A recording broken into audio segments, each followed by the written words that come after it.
it's been weird the last couple winters though. We really haven't been getting a ton of snow. Like there are places, far south that are getting like 11 inches, which is unprecedented. And we actually haven't gotten 11 inches at one time in a couple years. So I will take that as a win. Wow. Hey, look, there's Doc Wallace. Okay, folks, it's 1 o'clock and I want to respect everybody's time. We're thrilled to have Bill Sims with us today. Bill is going to be, and by the way, I'm going to mute you all now so we don't hear extraneous noise. Bill is going to be, for the second year in a row, one of our speakers at the Super Seminar. I had a chance to enjoy him last year. And if you get the opportunity, you should sign up for Super Seminar this year because he's an outstanding speaker and leader. Helped us a great deal last year. Just a couple of things before I turn it over to Bill. One is you might have noticed that we did change the time to 2 o'clock. You're all here right on time, so that's good. We're going to keep it that way for this year and see how that works. Next month, Bob Adams will be with us. Bob is also a Super Seminar speaker, and I will look forward to that.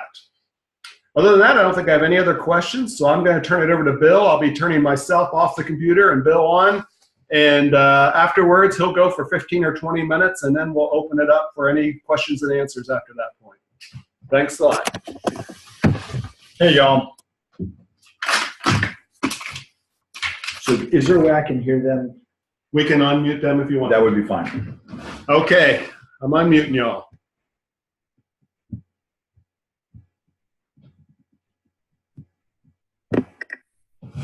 Can everybody hear me? Yes. Yes. Good, excellent. I like to do interactive work. Whoops, hang on.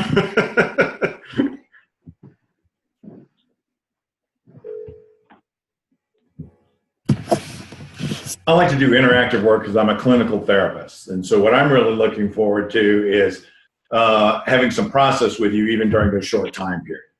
To give you an idea, what I typically present on is I do individual work and group work in terms of building teamwork, but also building healthy personality structures. So I'm hoping that what I'll have an opportunity to do in Michigan is present an extended conference for about 6 hours. There'll be 4 1.5-hour presentations, but it'll have to do with like how your personality can work more efficiently, how you can basically increase your energy levels and sustain them, typical roadblocks that we run into in self-expression, how you can do teamwork building, how you can work with problem situations with your team. And I've got a variety of things that I do, so this is going to be kind of a little bit more difficult to present in a short period of time. So I'll give you some ideas of what I'd like to talk about a little bit today. Do any of you all watch the television show The Prophet? No, good. Okay, I have. If you're interested in coming to Michigan, I have a homework assignment for you all already. There's a show on CNBC called The Prophet, and it stars a gentleman whose name is Marcus Lemonis. He's a multimillionaire investor, and what he does is he purchases partnerships in companies in which he can actually work. He's not just funding companies. And what he does is he has a system that he calls people, product, process. And this is how he evaluates organizations. So when he comes involved, he basically feels like they are producing something that is either a useful product in general or useful to his organization. He finds companies that are distressed, so typically financial problems or production problems, and he comes in and basically does an evaluation of whether he feels like he can be of help to the situation, and then interviews all the individuals, figures out how he can streamline the process, and then basically makes an offer.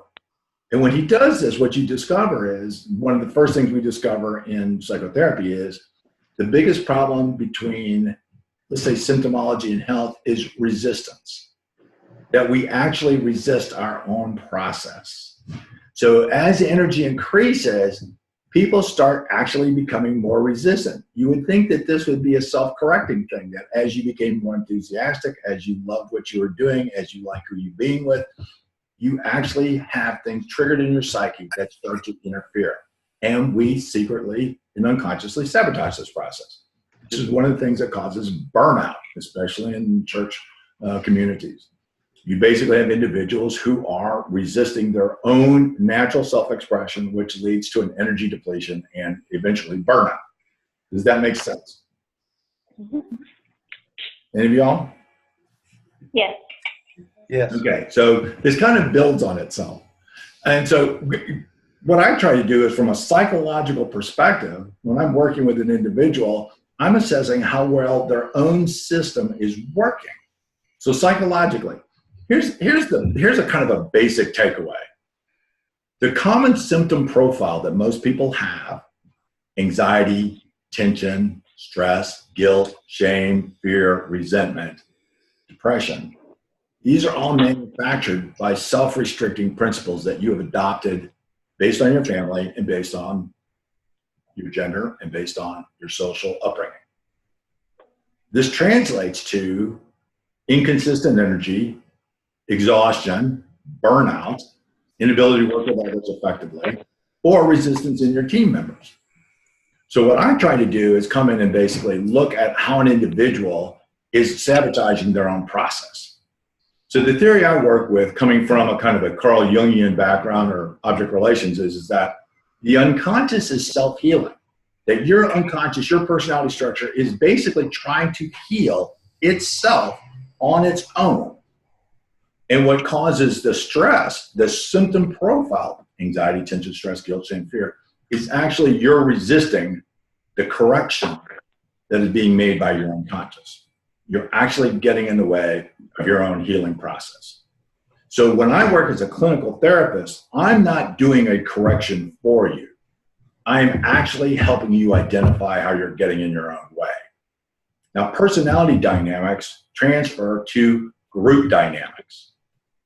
So as you learn to work with your own personality, your own energetic potential, and therefore creative expression potential, you also get better at working with group dynamics.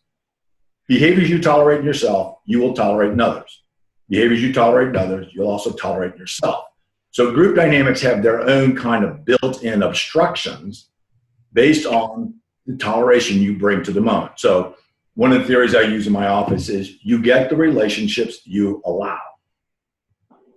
You get the relationships you allow, which basically means if you're passive in the face of inappropriate behavior, no matter why you think you are, you're basically encouraging the person to use that same behavior, or you're encouraging yourself to use the same behavior. For me, the ultimate outcome of psychological health or group health is energy. You feel energized. So when I have a client come in and they're telling me I have this problem, I have this problem, I have this problem, or I consult with an organization that says they have these problems, my fundamental orientation is that there's not enough energy for these people to see how they can resolve their own process. Or there's not enough energy for the individual to see how they can resolve their own process. And so I work as basically a mirror to help them learn to trust their own growth. So the outcome is always going to be you have more energy, you have more information, you resolve problems quicker, you stay in a state of depletion less long. Does that make sense? Mm-hmm. Yes. Okay. And so what I'm trying to do is not only present ideas about how to see how this works, what I'm also trying to do is give you very specific ways in which you can identify this and work on it yourself. I mean, therapy itself is really maybe 1 hour a week.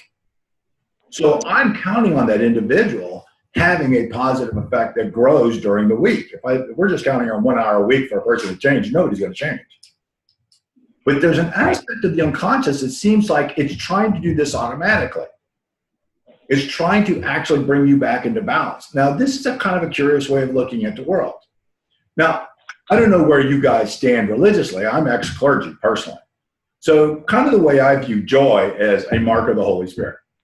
Joy is the action of the Holy Spirit, and that's the way you feel it. So anything that brings you joy essentially is reinforcing your own spiritual path. Reinforcing your own psychological growth. So anything that's less than joy is essentially your social training getting in the way of embracing your spiritual growth.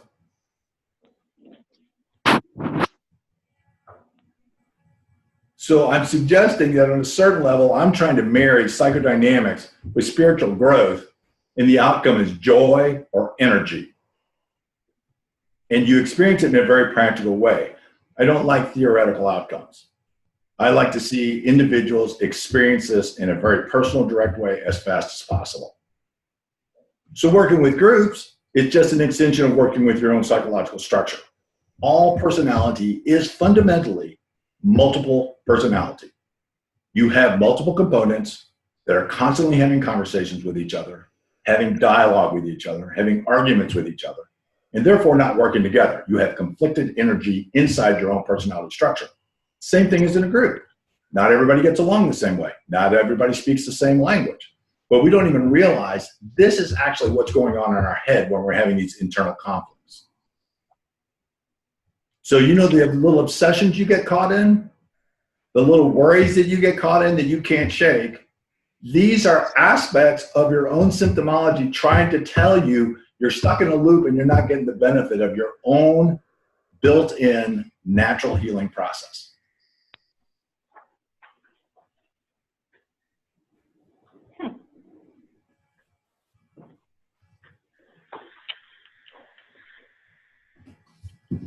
So I'll give you a formula.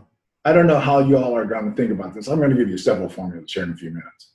One of them is that I believe your personal energy, psychological energy, is in proportion to your self-expression. On a certain level, if you're loved as a child, you're given permission to express yourself. And the energy you feel is a result of uninhibited self-expression. When you fall in love, you've basically found somebody that you feel absolutely uninhibited with, at least at the beginning. You know, people when they're dating, they find somebody special and they're like, we just talked all night, 5, 6, 7 hours. And you're thinking, good grief, what did you guys talk about that whole time? And you say, well, they talked about everything. It was absolutely uninhibited. It's the uninhibition that creates the energy, not the other person. It's the fact that you didn't hold back. And folks have lots of reasons for why they hold back. Fear of the consequences is the biggest one. So the formula I'm going to operate with very specifically is your available psychological energy for all the creativity, your self-image, your self-worth is directly dependent on self-expression.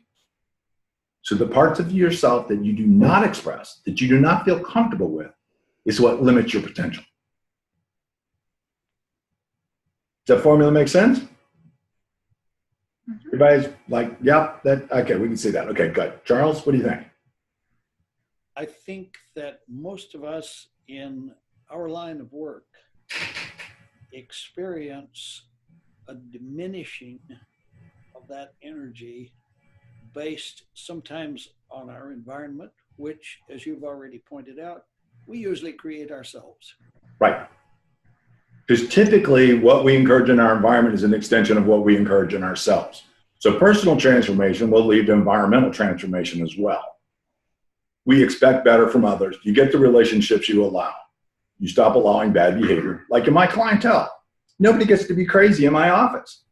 You can be crazy somewhere else, but not my office, because I know each person has the capacity for better behavior, cleaner insight, creativity. And that's what I ask them for. And they deliver it in spades. And then the question is, why don't we live in that state of mind all the time? It's because there are certain kinds of inhibitors inside of ourselves that we are actually afraid of. The biggest problem we run into in self-expression is fear of the consequences. That if I really let people know how I feel, if I actually express myself in ways that are genuinely how I feel, we are terrified of the consequences.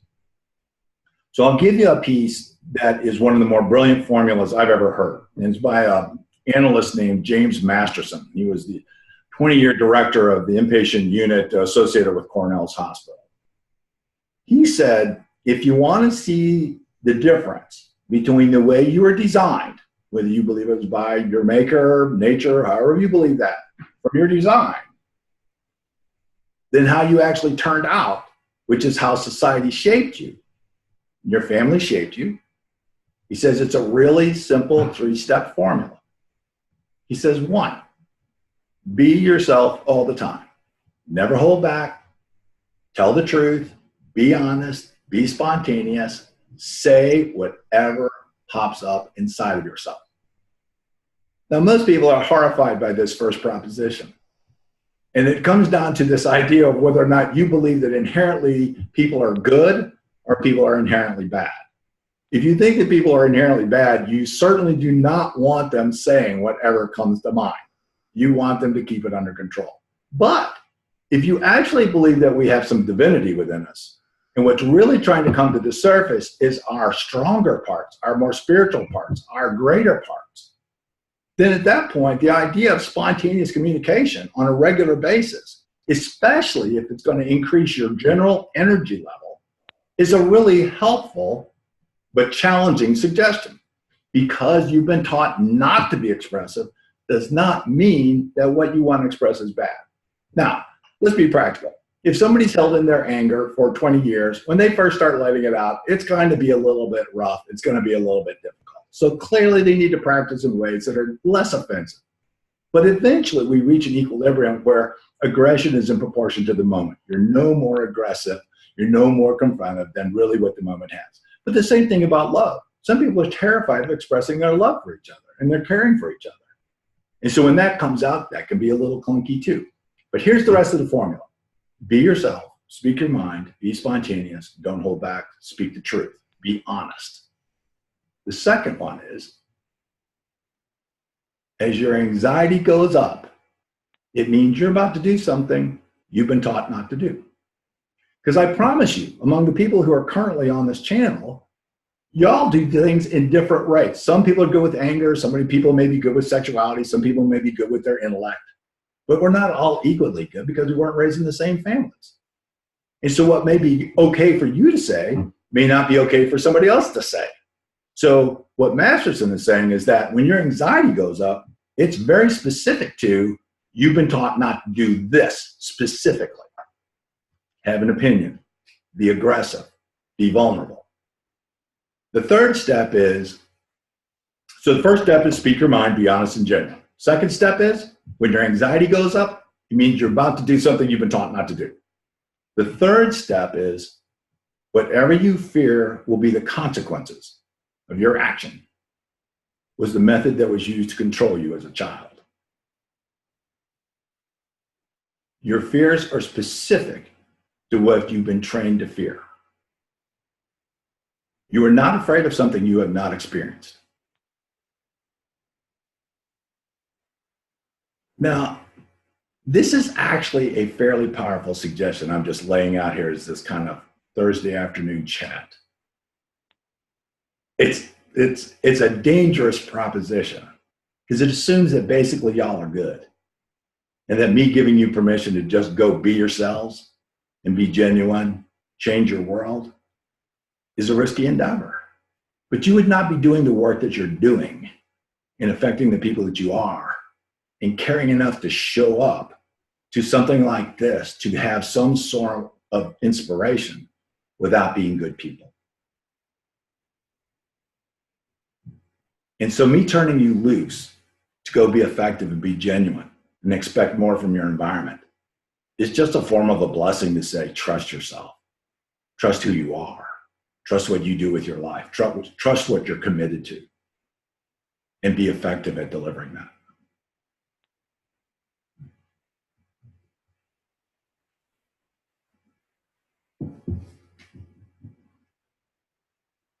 I'm not sure where to go after that. We're at the Q&A time, so that's good. All right, so you want to get in on this? Yeah. All right, folks, we're down to the last 10 minutes, so it's good time for question and answers for Bill. You have the questions, he has the answers, I assume.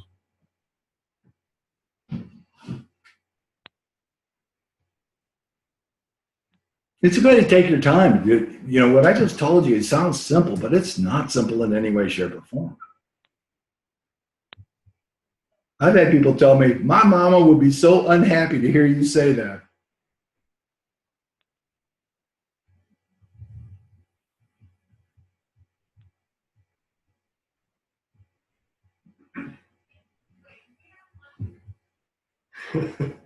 It's okay.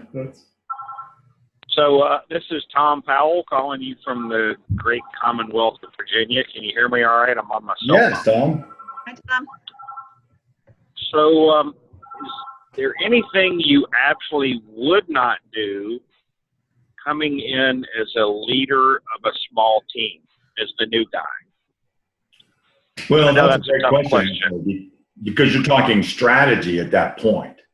You know, the whole process of introducing the idea of interim ministers in churches that really arose in the 70s and 80s was recognizing there are a couple of different strategies you can use for taking on new organizations.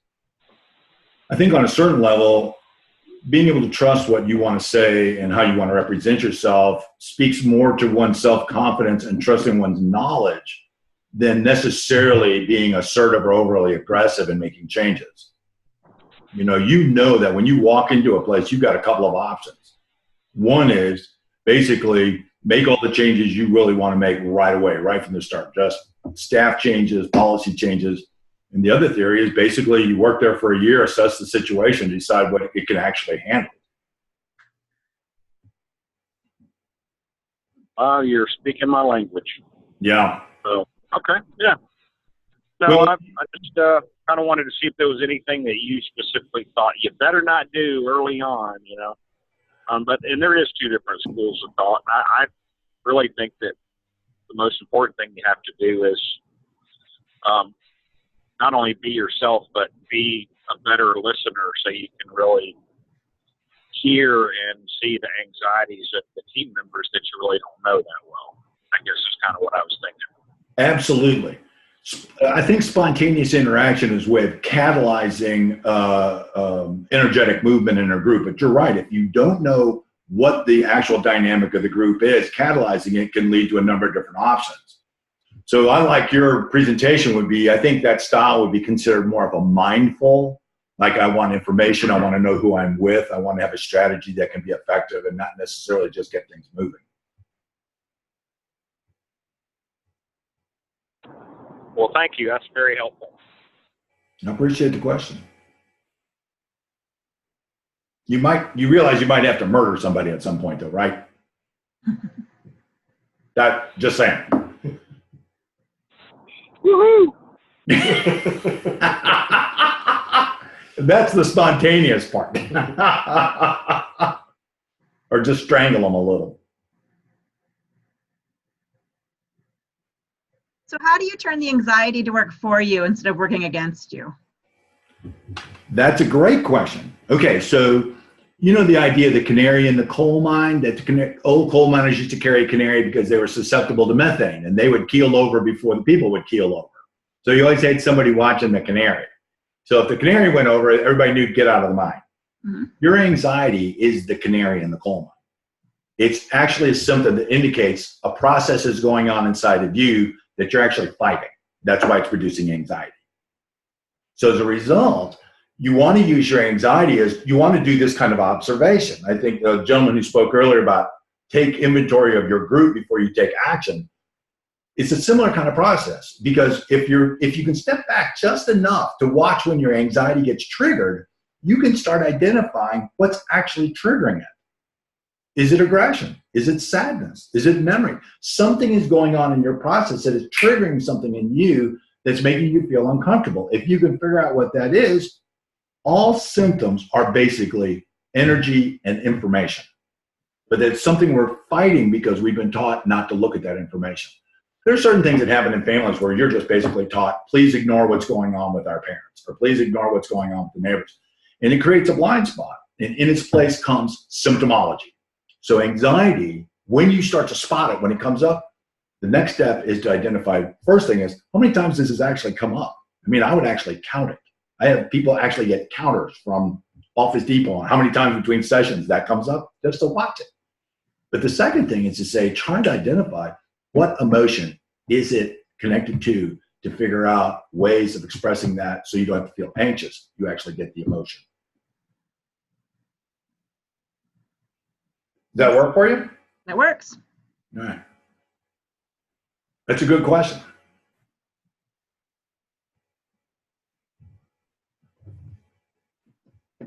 We run into this with our people that we work with. I mean, when we talk about our own personal anxiety, with groups, we're running into people who become anxious instead of performance. And we have to respect the anxiety, but we also have to help them see past their fears so they can get access to that part of themselves. It'll make them a better team member. It'll make the feedback loop work better, the information they can give you. Some people become anxious just if they have to speak their mind. Some people get anxious if they're going to have to take a turn, and which limits their ability to be effective as a group member. But at some level, if we're comfortable with working with anxiety and we can give it space and take a look at what's underneath it, you get a much more functioning team member.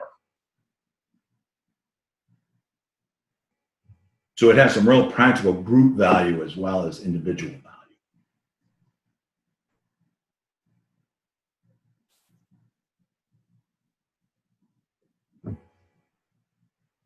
How are we doing time-wise? We got about 5 more minutes. All right. Any more questions? Y'all can help shape the conference material. I also do a piece on dream analysis, which is kind of fun, but it's not really practical for what I'm being asked to do, but I'm just saying that's available as well.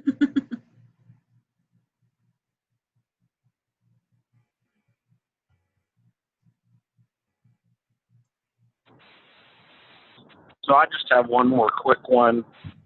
Do you find that having teams doing, personality assessments, mainly along the lines of communication on how they respond, like I may introduce a new concept to you and you really need time to think about it, where other people really need to talk it out. Do you find that's good to do with small teams to understand how they respond? Are they a critical thinker and have to spend a lot of time doing it? Or I think where I'm going with that. Sure. Okay, so I think there's a movement among corporations to basically do assessment of personality and how people are oriented towards group dynamics. I'll be honest with you. One of the things I'm going to focus on in the workshop is based on one of the books called The Why. So the idea of what's the reason that we're actually motivated to do what we're doing. So when you get a personality inventory, it's basically as a way of trying to harness their abilities more effectively. I think an underlying narrative of who we are, what we stand for, what our group stands for, and your vision as a leader that empowers your sub-leaders is actually more important than an assessment of personality. A clear vision, the why of what we are doing, and especially the leader's belief of what we are doing, can be a much more effective tool for motivating people and getting staff cooperation if we're all on the same page. In the book Why, he talks about Continental being such a terrible airline for so long, and what it took to actually bring it around was a leader that had a very clear vision of what we mean, what we stand for. So it's product, process, people. He had the people he wanted. Actually, he got rid of some of his senior staff, but he had a product that he liked, and he had a process that was broken. And that's what he basically created, an environment through a narrative. Who are we? What do we stand for? Why are we here? Why are we doing this service? And this is something that actually a good chunk of my workshop is going to be on in Michigan. Creating those identities and those narratives that you can take back with you that help you be clear about the leadership you're bringing to your team in a very specific way. In Florida, I talked a little bit about it using political slogans that people were aware of and not aware of. The narrative can motivate a person without them even necessarily knowing why they're being motivated, but they know they're part of something they believe in and want to be a part of. So I would say personality inventory versus narrative. I would encourage you to be clear about what your vision is with your people and to encourage them to climb on board and join you in that vision. All right. Say it one more time. Woo-hoo. Thank you. Thank you. We're getting to the end here. I want to wrap it up. There's 2 things I wanted to say before we finish. Besides, thank you. You're welcome. Thank you for inviting me. Really appreciate that. First is that this was recorded. If you want to listen to this again or let any of your team listen to it, it'll be available on our website on the coffee break link on our website for you to download probably within a day or 2. I'll get it up there as quick as I can. And secondly, I had the honor of meeting him, but I think a lot of you have not. But on the screen here is Lawrence, who's at Rolling Ridge. Many of you remember Larry Peacock. He's taken Larry's position. So welcome, Lawrence. Glad to have you around. Glad to be here. Good. All right. Thanks so much, and we'll see you all next month. And hopefully in Michigan. And hopefully in Michigan. Sign up. Thanks. Bye-bye.